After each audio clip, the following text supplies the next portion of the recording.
ఇది ధర్మంగా మనం మన జీవితమే మనం అధర్మంగా ఉంటూ అందరికీ అన్యాయం చేస్తూ నేను ఇంత జపం చేయించానండి, ఇంత దానం చేశానండి, నేను 20 గోవులు దానం చేశాను, అయినా కూడా నాకు ఈ కష్టం ఇలాగే ఉందండి, ఈ కష్టం వచ్చిందండి అంటే నువ్వు చేస్తుంది అన్యాయంగా ఉంటూ అధర్మంగా ఉంటూ వీటి ఫలితం ఏముంటుంది అసలు? మామూలుగానే అధర్మంగా ఉండి ధర్మంగా ఉండే వాళ్ళే కష్టపడుతున్నారు. నువ్వు అన్యాయంగా ఉంటూ ఇవన్నీ చేస్తున్నప్పుడు వీటి వల్ల ఫలితం ఎందుకు ఉంటుంది? అలా కనపడదు. జీవనమే ధర్మబద్ధంగా ఉంటే ధర్మబద్ధంగా జీవనమే మనం ధర్మబద్ధంగా అది కాపాడినట్టు బాబు. నేను ఇంతమందిని మన దేశమే కాదు ఎన్నో దేశాల్లో నిత్యం నాకు ఫోన్ చేసే వాళ్ళని వీళ్ళని నేను చూస్తున్నాను కదా. ధర్మంగా ఉంటూ అది పెద్ద కష్టం కదా. అందరూ అంటారు ఎలా అండి మీరు ధర్మం ఆచరించమని చెప్తారు. మా సి ఎవరి జీవన విధానాల్లో వాళ్ళు ఆచరించవచ్చు. నీకు రోజంతా పొద్దున వారం అంతా నీ ఉద్యోగాలు వీటిల్లో సరిపోతున్నప్పుడు ఏదో రోజుల్లో మళ్ళీ నీకు ఖాళీ టైం దొరుకుతుంది కదా. అంత దాకా ఎందుకు నేను చెప్పామని నేను చెప్తాను చూసాను. మన దగ్గర పనిచేసే వాళ్ళకి, మన దగ్గర వర్క్ చేసే వాళ్ళకి, ఎందుకు మీరు ఆఫీసుల్లో ఉంటారు, ఆఫీసుల్లో ఏదో పాపం చిన్న అటెండర్లు ఎంతో కష్టంగా ఉండేవాళ్ళు ఉంటారు, వాళ్ళకి సహాయం చేయండి. ధర్మం అంటే అదే. ఆ మనిషికి ఒక జీవికి చేసే ధర్మం. అది ఎంత అది మిమ్మల్ని కాపాడినట్టు ఏది కాపాడదు. మీకు ఇందాక నేను చెప్పాను ఈ గ్రహశాంతులు ఇవన్నిటి వల్ల గ్రహాలు శాంతించకపోయినా ధర్మం చేసినప్పుడు మీరు ఇది ధర్మానిగా ఉన్నప్పుడు తప్పకుండా కాపాడతాయని చెప్తున్నాను కదా. భగవంతుడే కాపాడతాడు అని చెప్పి. సో ఇది ఎవరికి వీలున్నంత స్థాయిలో ధర్మానికి కూడా ఈ 10% 20% అనేవి ఉండదు. ఏ జీవి ఏ మనిషి అయినా వాళ్ళకున్న రీతిలో వాళ్ళకున్న దాంట్లో తప్పకుండా అతి తక్కువైనా అది నువ్వు 10 రూపాయల 5 రూపాయల అసలు నేను అది క్వాంటిఫై చేయకూడదు. మనం ఎప్పుడు మన మనస్సే మనకి ప్రధానం అన్నమాట. మనం చేస్తున్న దానికి అలా ధర్మం చేస్తూ ధర్మంగా ఉంటే ఒక జీవులు సంతోషపడితే ఆత్మ సంతోషపడితే వచ్చేంత శక్తి మనకి ఆ బ్లెస్సింగ్స్ ఎక్కడ రావు. నేను ఎంతోమందిని చూశాను. ఒకసారి ఎవరో ఇలాగే చాలా కష్టాల్లో ఉండి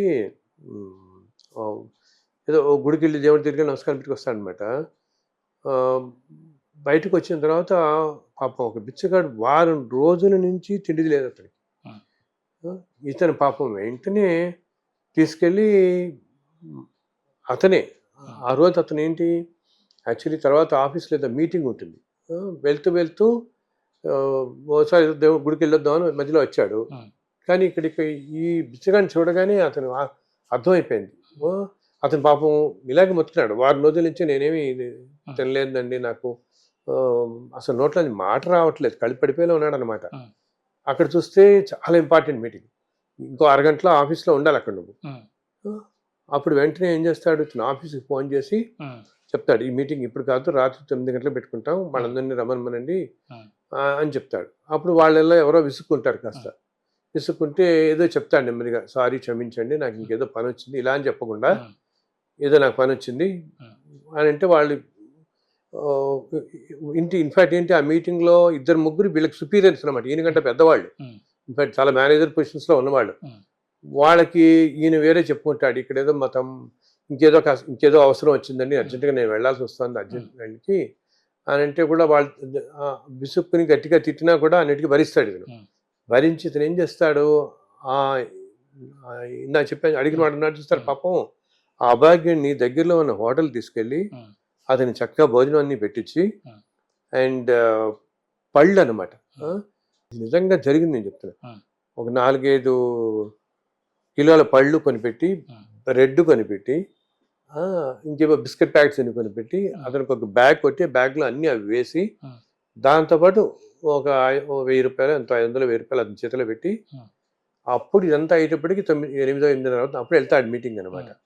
అండ్ ఏమవుతుందో తెలుసా సత్యం గారు, ఇతనికి పెళ్ళయ్యి ఉమ్, 11 సంవత్సరాలైంది, పిల్లలు లేరు ఇప్పుడు దాకా. పాపం వాళ్ళు అక్కడ తిరుగుతున్నారు, ఈ క్లినిక్స్ అక్కడ ఎక్కడ ఏమీ ఉమ్, ఉండట్లేదు.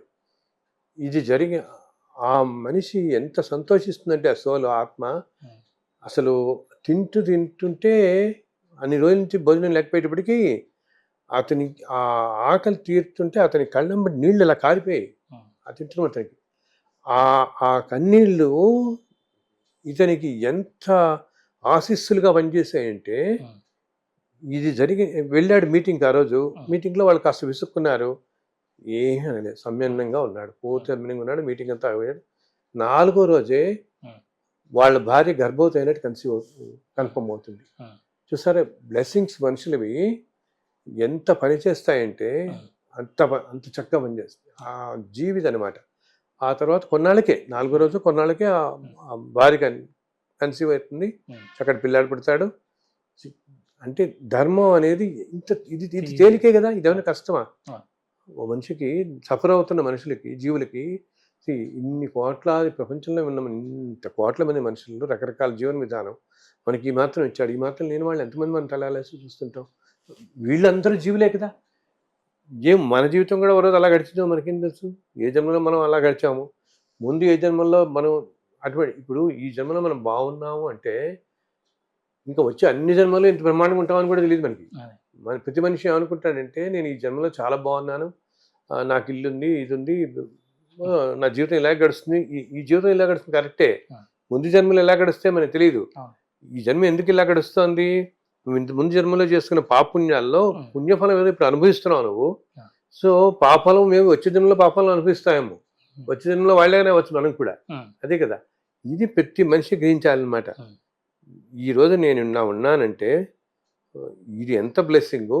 అందుని ఇటువంటి అనాథలు కనుక సహాయం చేస్తే ఒక ఆత్మ సంతోషపడితే వచ్చే బ్లెస్సింగ్స్, దీవెనలు బికాస్ మనకి మొదటి నుంచి ఏం చెప్తారు? మానవ సేవే మాధవ సేవ. ఇవి చిన్నప్పటి నుంచి వినేవే. వాటి వెనకాల ఎంత అంతరార్థం ఉంటుంది ఆయన. ప్రతి మనిషిలో ఆత్మస్వరూపం అంటేనే భగవంతుడు కదా ఆత్మ అనేది. మనం ప్రతి మనిషిలో భగవంతుడు ఉన్నాడు అన్నప్పుడు నువ్వు పెడితే భగవంతుడు సంతోషిస్తాడు వాడికి. ఇది ఎందుకు చెప్పాను? ఇది ఉదాహరణలాగా మీకంటే ధర్మం ఆచరించడం అంత కష్టం కాదు నాయన. మీరు ఎటువంటి కొంతమంది నాకు ఎక్కడ అవుతుందండి అంటుంటారు. మీరు చేస్తున్న ఉద్యోగాలు, మీ దైనందిన జీవితాల్లో మీరు ఉంటూనే ఇలా ఇదొక ఉదాహరణ మాత్రమే. ఇలా ఎన్నో రకాలుగా ఆ ధర్మాన్ని కాపాడుతూ ఉంటే మీ జీవితాలు కూడా సక్రమ మార్గంలో నడుస్తాయి.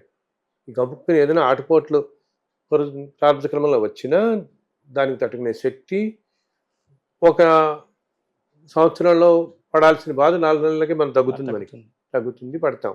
ఈ మంచితనం ధర్మం అన్నమాట. ఎప్పటికీ ఇది మనుషులను రక్షిస్తూ ఉంటుంది. మనకి దీనికి కష్టపడాల్సిన అవసరం లేదు.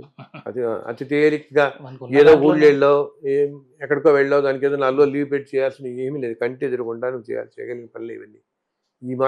ఈ విధంగా మీరందరూ చేయండి.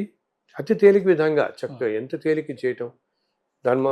దానివల్ల మీలాగా ఇంకో 10 మంది చేస్తే ఈ ధర్మం ఎప్పుడైతే ఈ మాత్రం ఆచరించబడుతుందో ఎంతో పాజిటివిటీ పెరుగుతుంది భూమి మీద కూడా.